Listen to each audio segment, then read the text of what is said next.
aquí está con nosotros el doctor Hugo Fragoso Sánchez.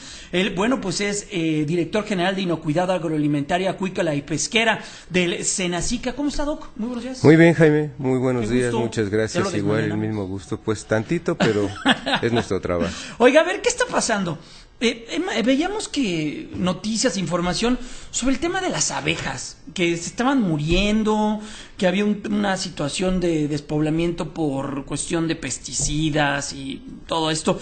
A ver, ¿qué está pasando? Bueno, en realidad lo que está pasando normalmente hay mortalidad de abejas, o sea, quisiéramos que se murieran naturalmente como cualquier animal o cualquier persona que llega a su ciclo de vida y por edad pues, tiene que fallecer. Las abejas tienen ciclos de vida como lo tienen otros insectos. Sin embargo, las abejas se afectan por diferentes factores, o sea, desde manejo, nutrición, medio ambiente, lluvias excesivas, falta de agua, etcétera, y además de ello, bueno, sí, el uso de plaguicidas en algunas regiones. Entonces, hay factores diversos que las afectan. No es la primera vez, o sea, tenemos muchos eventos registrados de abejas muertas por otras causas, pero bueno, hoy coincidió que los productores de la laguna se preocuparon y nos notificaron esto y muestreamos, se murieron. Hay abejas muertas, pero repito, no es el único caso ni la primera vez. ¿Cuál es la labor de una abeja en todo el ciclo de vida y en todo el ciclo también de polinización? Bueno, aquí es muy interesante. La labor de una abeja, o sea, la abeja no existe para polinizar, sino bueno, la abeja es parte de su ciclo vital, es mantener a su colonia. Pero en sus patitas se les pega ahí el polen. Exactamente. Entonces, cuando la abeja va y en busca de néctar, o sea, lo que va a buscar no es polinizar, sino bueno, va a buscar néctar para alimentar a su colonia, a su cría, a sus crías. Entonces, en este proceso se le pega el polen en las patas, en las alas, en el cuerpo, y entonces cuando visita una segunda flor, en el momento de que se está alimentando, ahí es cuando poliniza a la flor correspondiente, y ocasionalmente también, bueno, llevan patas en el polen, y el polen cuando entran a su colonia lo dejan en el momento de ingresar, o bueno, lo almacenan, o lo utilizan para alimentar a las crías. Entonces, ese es el proceso importante de la abeja en el tema de la polinización. Sin embargo, aquí lo que vale la pena considerar es que la abeja no es el único polinizador, ni el más eficiente. Incluso hay los abejorros de los que en México tenemos una diversidad biológica bastante interesante, son muy buenos polinizadores también. Y previo a iniciar la charla te comentaba que hasta las moscas son polinizadoras. Sí. Los murciélagos vampiros, claro, son polinizadores. Hay algún tipo de vegetal o frutas en las que es más eficiente el murciélago que la propia abeja.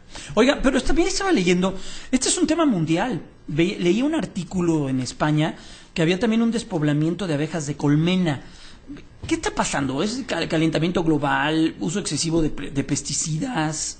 Bueno, sí, en realidad fíjate que hace años apareció una enfermedad, pues bueno, más que enfermedad, digamos un síndrome, porque son un conjunto de factores que llevan a la despoblación de las abejas.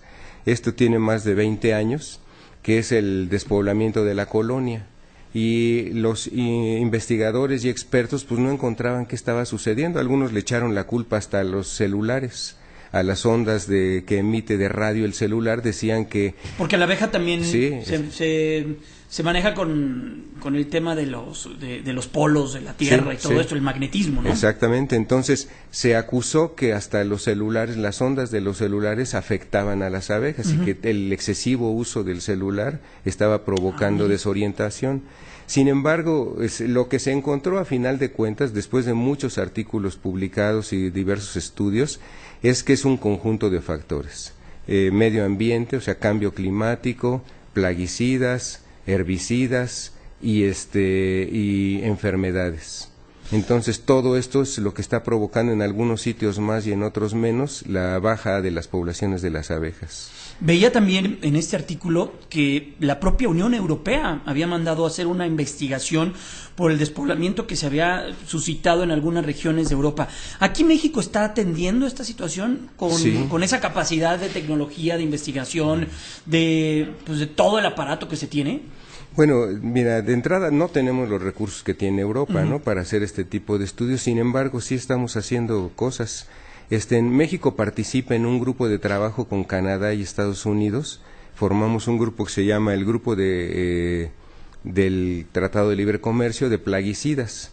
Este grupo de plaguicidas nos reunimos una vez al año y entre los temas que discutimos es con las agencias regulatorias de Estados Unidos y Canadá cómo enfrentar el tema del despoblamiento de las abejas. Primero, saber si existe, porque, o sea, lo que no queremos en México es guiarnos por noticias o por otros estudios que se hayan hecho solo en Europa, solo en Canadá, solo en, no sé, en Australia. Sí, porque aparte cada región deberá tener su propia situación, ¿no? O complejidad. No, dijiste lo más importante. Particularmente en México, como México, China, países como Colombia, que tenemos una biodiversidad impresionante, no podemos guiarnos por lo que estudia Alemania. Exacto. Entonces nosotros tenemos que hacer generar nuestra propia información. En México hay investigadores muy connotados y entonces lo que estamos haciendo es primero hacer una evaluación si realmente hay despoblación de abejas. Los primeros estudios los hicimos con la UNAM, con la Facultad de Medicina Veterinaria de la UNAM, y ya los presentamos hace unos 3-4 meses. Nos indican que no hay una despoblación notable, que haya baja de población de abejas, y esto sacado de los registros de número de colmenas en México, volumen de miel exportada. No hay una disminución notable.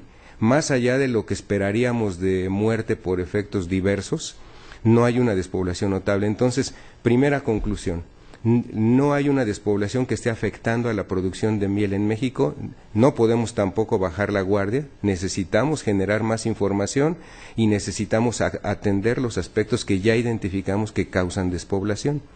Entonces, segundo, seguir trabajando con Estados Unidos y Canadá, que son nuestros socios comerciales, para regular mejor a los plaguicidas y para identificar y proponer reglas de cómo tenemos que trabajar mejor para provocar que haya mayor población de insectos polinizadores. Estamos platicando con el doctor Hugo Fragoso Sánchez, director general de Inocuidad Agroalimentaria, Acuícola y Pesquera del Senacica.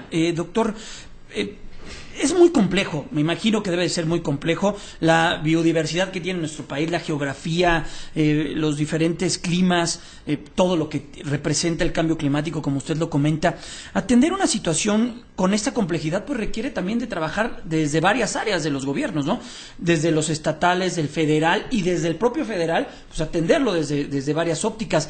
¿Hay esa comunicación? ¿Hay esos brazos comunicantes? Sí, los hay, y qué bueno que lo comentas, porque efectivamente en el propio gobierno federal no somos uno, o sea, hay varias agencias. Por supuesto. El tema de plaguicidas lo atendemos 3 agencias: la COFEPRIS, que es de la Secretaría de Salud, el Senacica, nosotros de la Zagarpa, y la Semarnat.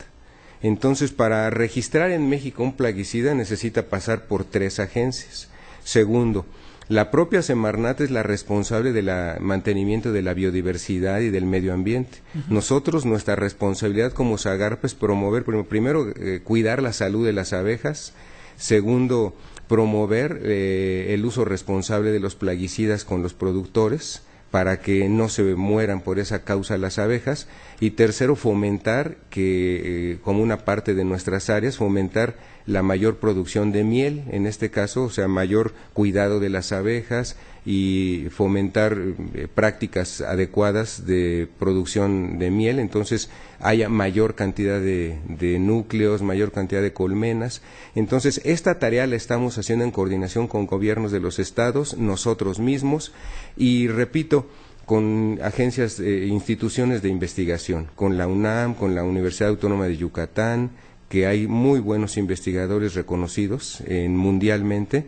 Entonces trabajamos aspectos para conocer la biología de las abejas y su mantenimiento. Entonces descarta, no hay una crisis de despoblamiento de abejas en el país. Con los primeros datos que te repito tenemos, y no solo del Senacica, de un estudio que ha iniciado la Facultad de Medicina Veterinaria de la UNAM, no hay una despoblación que nos alarme. Pero sí hay que trabajar, porque lo primero que concluyó la Facultad de Medicina Veterinaria es que tenemos que atender los temas multifactoriales. Falta de educación del productor agrícola y productor de abejas, de miel, perdón. Educar al productor de miel para que haya oportunidad en la alimentación de las abejas. Tratar de mitigar el efecto del cambio climático sobre las poblaciones de las abejas. Entonces, todos estos elementos, tenerlos en cuenta para trabajar en ello. Bueno, uno de ellos muy importante, el que nos toca a nosotros, es el de educar al productor agrícola para que las medidas que realiza él no impacten a las poblaciones de abejas, o sea, usar responsablemente los plaguicidas. Pues doctor, qué gusto poder platicar con usted y pues nos dio luz en un tema que nos llamó mucho la atención. Es Hugo Fragoso Sánchez, director general de Inocuidad Agroalimentaria, Acuícola y Pesquera, escúchelo bien, de la Secretaría que es dependiente de la Secretaría de Agricultura, pero es el Senacica, que es el Servicio Nacional de Sanidad, Inocuidad y Calidad Agroalimentaria. Muchas gracias, doctor. Jaime, te lo agradezco mucho, muy amable. Gracias por darnos luz en este tema.